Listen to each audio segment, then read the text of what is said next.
نحمدہ و نصلی علی رسولہ الکریم اما بعد قال رسول اللہ صلی اللہ علیہ وسلم ان العبد اذا صلی یناجی ربہ۔ جب بندہ نماز پڑھ رہا ہوتا ہے تو وہ اپنے رب سے ہم کلام ہوتا ہے یا اپنے رب سے سرگوشیاں کر رہا ہوتا ہے۔ ناظرین کرام،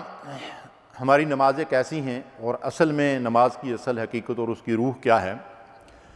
اس حدیث مبارکہ سے ہمیں یہ رہنمائی ملتی ہے کہ نماز کی حالت میں بندہ اپنے رب سے ہم کلام ہوتا ہے۔ دراصل نماز بندے اور رب کے درمیان ایک مکالمہ ہے، جیسا سیدنا علی رضی اللہ تعالیٰ عنہ فرماتے ہیں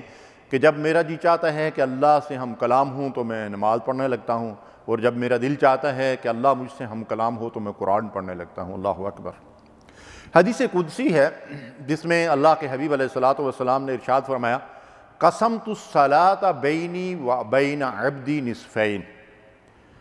فنصفها لی ونصفها لعبدی وَلِعَبْدِ مَا سَأَلَ، کہ نبی صلی اللہ علیہ وسلم نے فرمایا کہ اللہ تعالیٰ ارشاد فرماتے ہیں کہ میں نے نماز کو اپنے اور بندے کے درمیان دو برابر حصوں میں تقسیم کر لیا ہے، اس کا نصف میرے لیے ہے اور نصف میرے بندے کے لیے ہے، اور میرے بندے کے لیے ہے وہ چیز جو وہ مجھ سے مانگتا ہے یا مانگے گا۔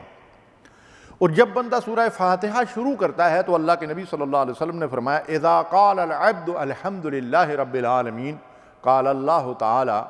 حمدنی عبدی، یعنی جب بندہ کہتا ہے الحمدللہ رب العالمین تو اللہ کی طرف سے جواب آتا ہے میرے بندے نے میری حمد کی۔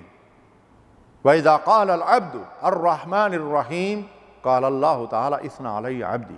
جب بندہ کہتا ہے الرحمن الرحیم تو اللہ فرماتے ہیں کہ اس بندے نے میری تعریف کی۔ اللہ اکبر۔ اسی طریقے سے پوری سورہ فاتحہ کے بارے میں رسول اللہ صلی اللہ علیہ وسلم نے فرمایا کہ بندہ جب یہ نماز فاتحہ پڑھتا ہے تو ایک ایک آیت پہ اللہ کی طرف سے جواب آتا ہے۔ تو مکالمہ ہے نا بندے اور رب کے درمیان۔ اب آپ دیکھیں کہ جب یہ مکالمہ اللہ کے ساتھ ہو رہا ہے تو مکالمے میں ایک طرف بندہ ہے، دوسری طرف اللہ تعالیٰ کی ذات ہے، لیکن اللہ تعالیٰ کی ذات کے بارے میں قرآن میں آتا ہے لا تدرکہ الابصار وہو یدرک الابصار۔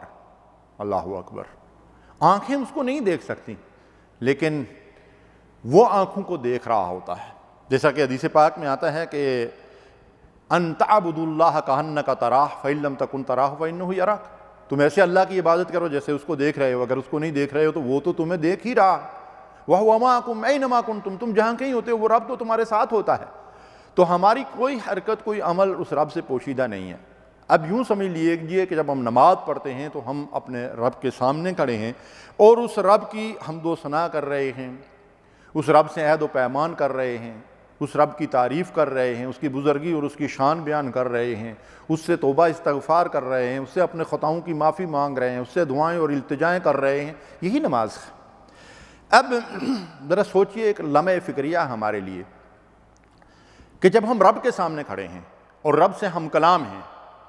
اس دوران ہمارا حال کبھی یہ ہوتا ہے کہ نماز کے دوران بچوں کا خیال آ گیا، کبھی دکان کا خیال آ گیا، کبھی کاروبار کا، کبھی گاڑی میں چلے گئے، کبھی کسی کام میں مصروف ہو گئے، کبھی کسی حساب کتاب میں لگ گئے، تو کیا یہ اللہ کی شان میں بے ادبی نہیں ہے؟ اگر ہم میں سے کوئی کسی بڑے آدمی کے ساتھ اسے ملاقات کرنی ہو اور وہ جا کے اس کے سامنے کھڑا ہو جائے لیکن وہ مشغول کہیں ہو، وہ مصروف کہیں اور ہو، اور سامنے اس شخص کے کھڑا ہو، تو پھر وہ دیکھیں کہ آپ مطلب یہ ہے کہ اس ملاقات کا حاصل کیا ہوگا اور کیسا لگے گا۔ یہ بالکل ایسے ہی جیسے آج کل عام ہو رہا ہے کہ کوئی شخص کسی کے ہاں مہمان چلا جاتا ہے، اب جو میزبان ہے اس نے ہاتھ میں موبائل پکڑا ہوا ہے، مہمان ان کے ساتھ باتیں کر رہا ہے، لیکن یہ موبائل کے ساتھ کھیل رہے ہیں اور ادھر مہمان کے ساتھ جو گفتگو ہو رہی ہے اس میں صرف ہاں ہوں تک بات محدود ہے۔ تو کیسی لگتی ہے ایسی گفتگو اور ایسی ملاقات، اور اس ملاقات کا حاصل کیا؟ وہ شخص کیا تاثر لے کر وہاں سے جاتا ہے۔ اسی طرح بعض اوقات یہ ہوتا ہے کہ جو میزبان ہے اس کے پاس کوئی چھوٹا بچہ آ گیا، اب مہمان بڑا اہم آدمی بھی ہو سکتا ہے، کسی اہم ٹاپک پہ بات بھی ہو رہی ہے، 1 to 1 ملاقات کے لیے وہ وقت لے کر آیا ہوا ہے بندہ، لیکن یہ جو میزبان ہیں یہ اس بچے کو گود میں لے کر اس کے ساتھ کھیل رہے ہیں اور مہمان کی بات کا جو ہے وہ جواب ہاں میں دے رہے ہیں، تو کیا اس ملاقات کا کوئی فائدہ ہے؟ اس کی کوئی اہمیت ہے؟ آپ کیا سمجھتے ہیں کہ کیا یہ اس مہمان کے بارے میں مطلب یہ ہے کہ کیا تصور ہے اس میزبان کا؟ تو اس سے آپ یہ سمجھ لیجئے کہ جب ہم رب کے سامنے کھڑے ہوتے ہیں، نماز پڑھ رہے ہوتے ہیں، خواہ قیام کی حالت میں ہوں، رکوع میں، سجدے کی حالت میں، تشہد میں بیٹھے ہوئے ہوں، اس وقت اگر ہماری توجہ اللہ کی طرف نہیں ہوتی تو سوچئے کہ ہماری اس ملاقات کی حیثیت کیا ہے۔ یہ ہم میں سے اکثر کی نماز کا حال ہے۔ تو اس لیے